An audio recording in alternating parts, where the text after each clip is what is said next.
Welcome to Thinner Peace and Menopause and Beyond. This is Dr. Deb Butler, Master Life and Weight Coach, and as always, your coach. Today is episode number 128, and I want to teach you how to thrive instead of just survive. Stay tuned.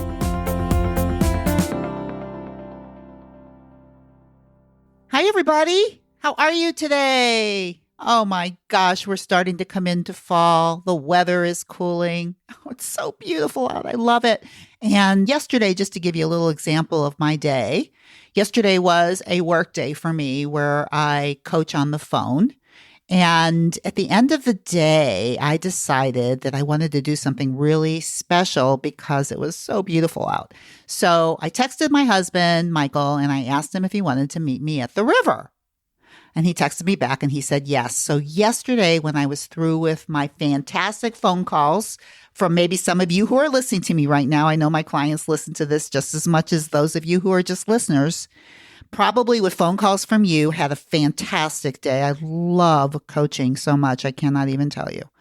But my brain gets a little weary by the end of the day and I wanted to give it a little break. And going to the river with my husband was so fantastic. That's all I have to say. So we sat by the river, we chatted, we had a glass of wine, and it was just wonderful. And I guess my suggestion to you is, you know what? You only get one life. Make sure you make it your best life. And of course, that always just comes from your choices, how you think, how you see life. And never, ever, and you've heard me say this in the podcast, never think you're ever too busy to do something really special just for yourself, because that was really special. I mean, I think my husband loved it too, but let me tell you what, I loved it even more. It was the best gift I gave myself all day long. Loved it. Just an idea of something you can do. Okay, so now what I want to do is I want to talk to you a little bit about what I have seen in a lot of my clients' questions. And it has a lot to do with the emotional hunger scale and urges. So when I think about that, what I always have you do, what I have my clients do, is to food journal your physical hunger scale and your emotional hunger scale. And most of the people that I talk to, clients included in the beginning, will get to their physical hunger scale where they'll be able to recognize it much, much easier than their emotional hunger scale. And I just want to tell you that's pretty normal, but recognizing your physical hunger scale is always the first step to being able to recognize your own hunger scale. So let me give you an example. Let's just say you're sitting down to a meal and you eat. You started at a -2, you just have a light whisper of hunger. You're eating, you don't feel any great big desires about anything. You're eating, it's kind of boring, but you're filling up your fuel tank and you stop at a +2. End of story. Okay, so that's how your food journal would look on something like that. I don't really care about you looking into your own emotions when there are no emotions being fed. But let's say, for example, and I'll give you an example of a real client who I just got off the phone with, who sent me her food journals. And she's got a lot of her journaling with her physical hunger scale being between a -2 and a +2. But there was one meal where she had pizza, salad, and a roll. And she started at a -4 and she stopped at a +6. Now, anytime you go beyond a +2, you have to know that you're giving into something emotionally. And it's almost always going to be a negative emotion. Not all the time. There are exceptions, but I want to go with what I see a lot, which is negative emotion. But here's the deal. You could be eating. You could be like, for her, she was with a lot of people. She was celebrating her birthday, and you would think she was having a really good time. But here's the deal. She is very, very aware. So she actually put her emotional scale at a -8. She's at a +6. She knew she went way beyond her own physical hunger scale. She knew what was going on inside of her. She could feel the stress. And the reason that she was so stressed, she thought, was because she was with her family. She has a wackadoodle sister, she said, and her mother jabs at her the whole time. And because of all of that, she was at a -8. So on her food journal, she put a -8 in her emotional hunger scale. So when I actually coached her, we could talk about the thoughts and the feelings that were creating that emotional hunger for her. So she's really getting good at this. Now, what I want to point out to you and what I said to her is that once you get aware enough that you know you're eating your emotions, then you have to see how you're creating your emotions. And this is what I want you to see, and this is what I actually pointed out to her too, is that her stress was not coming from her wackadoodle sister or from her mother. Because her mother, as you all know from the model, is just a circumstance or a fact.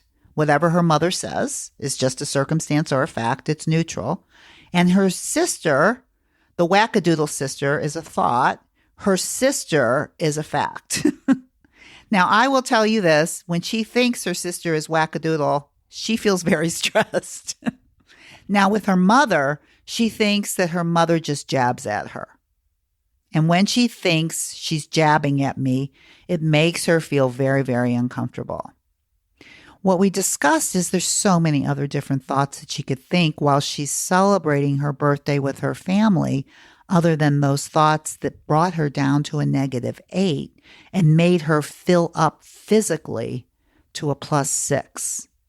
Has that ever happened to you? I really want you to think about it, because that's what you have to start becoming aware of, is that when you're beyond a +2 in physical hunger, you're filling up a negative emotional hole in your body that your brain feels like hunger, tells you it must be fed, begs you to feed it, and tells you it's the only way you're going to feel better. You're up against that. She was up against that. But she's becoming much more aware of it enough to write the whole thing down in her food journal. And that is because she's getting much, much more experienced at it. For some of you, you may not be as experienced. So let me give you a hint of what I have seen from people when they're first starting that may help you as you're on this journey of noticing your emotional hunger and your physical hunger. So I have a lot of clients in the beginning that will do their food journals, and they'll know that their physical hunger is way beyond a +2. Let's say they're at a +5 or a +6. But they put their emotional hunger at a very high number too, like a +6. So I'll say to them, how come you think you were at a +6 emotionally and you ate so much? And what they'll reply to me, and I know this has happened to you too, what they'll say is, oh, I was out with friends and I was having such a good time. It was just so much fun. So emotionally, they felt like because they were having a good time, they were feeling good. So they put it real high. But here's what I want you to notice and what urges actually feel like. As soon as you are beyond a +2, you are now giving into emotional urges. Urges are feelings, and they don't feel good. So you can be out there enjoying yourself, having a good time, but underneath, there is something inside of you that is making you continue to eat that you are not aware of. And that is when you have to pay such close attention. You have to pay attention to that urge, to your mind saying, this is so good, let's keep eating. That is a thought that will every single time create an urge. An urge is a negative emotion. Now, how strong that urge is, how strong that emotional hunger is what I want you to start gauging. How much do you want it? And that's where you put in your emotional hunger scale. Now, for many people, the urge, they're having fun, but the urge to eat is strong. So it may be like a -6 or a -7 or a -8. Usually how strong the emotional hunger is will give you an idea of how much extra you ate. So for instance, if you eat to a +6 or you eat to a +7, my guess is that urge was pretty strong, probably like a -6 or a -7.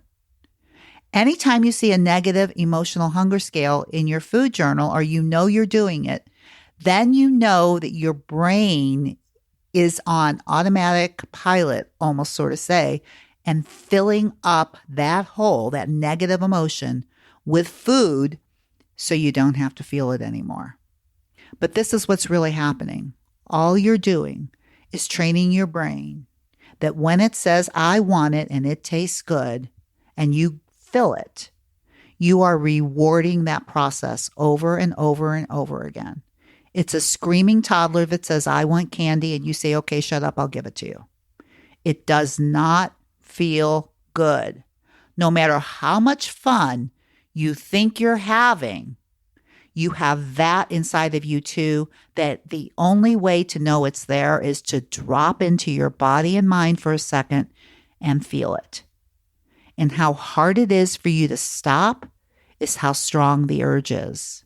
Now, here's the deal. And here's something really interesting that my client said to me today is she said, you know what? I can survive those urges. This is what she's learning, is she can survive not overeating. And this is what I told her, and this is what I want to tell you, is not only can you survive these urges, if you go through these urges without rewarding them, you will thrive. And that is absolutely true. Because all an urge is, it's the primitive part of your brain wanting to be rewarded for negative behavior over and over and over again. And every time you reward it is overfilling your body, giving your body something that it doesn't need. And you reward that part, your brain says, okay, I'll do it again. Okay, I'll do it again. Now, it could, okay, I'll do it again for 20, 30, and 40 years. When you decide to stop that cycle, it is uncomfortable. Get ready. That discomfort is the urge. How strong it is how you give it a number. It's the negative emotional hunger scale, usually. And when you can start seeing it and feeling it and surviving it, and then you will thrive through it. That's what I want to give you today. I know it's a little short today, but I think this is really important of how to be able to find your own emotional hunger. Because many of you already know, I've talked to so many of you who say, oh, I know that I'm not hungry anymore. I just keep eating. That wanting to keep eating, all it is an urge. That's it. Urges always come from thoughts. So a thought is, I want to eat more. Oh, it's delicious. Oh, I can't resist chocolate. Any of those thoughts will create an urge. It's a negative emotion. How much you want it, if you want to know how much you want it, don't eat it. And when you don't eat it, you'll find out how strong it is. And if you know for a fact, not only can you survive that urge, but you can thrive through that urge, because the more you don't give in to an urge, the desire becomes less and less and less from not rewarding it. If you have a toddler that's screaming at the top of their lungs for candy in a grocery store, if you keep giving them candy, they'll keep screaming louder and louder and louder. When you decide that candy is not the answer for them, and you decide to discipline them by not giving them the candy, it is not a happy sight because they will scream louder first. But if you know with all of your heart, and I know a lot of you moms out there know that if you don't give in, they will become well-disciplined children and much, much happier. You just have to go through that. And that's exactly what you have to do with yourself, is you have to just go through it. And the more you go through it, the easier it becomes. And before you know it, you have a well-disciplined brain. At least for the moment. You have disciplined it. And the more you discipline your brain with urges, the more disciplined it becomes.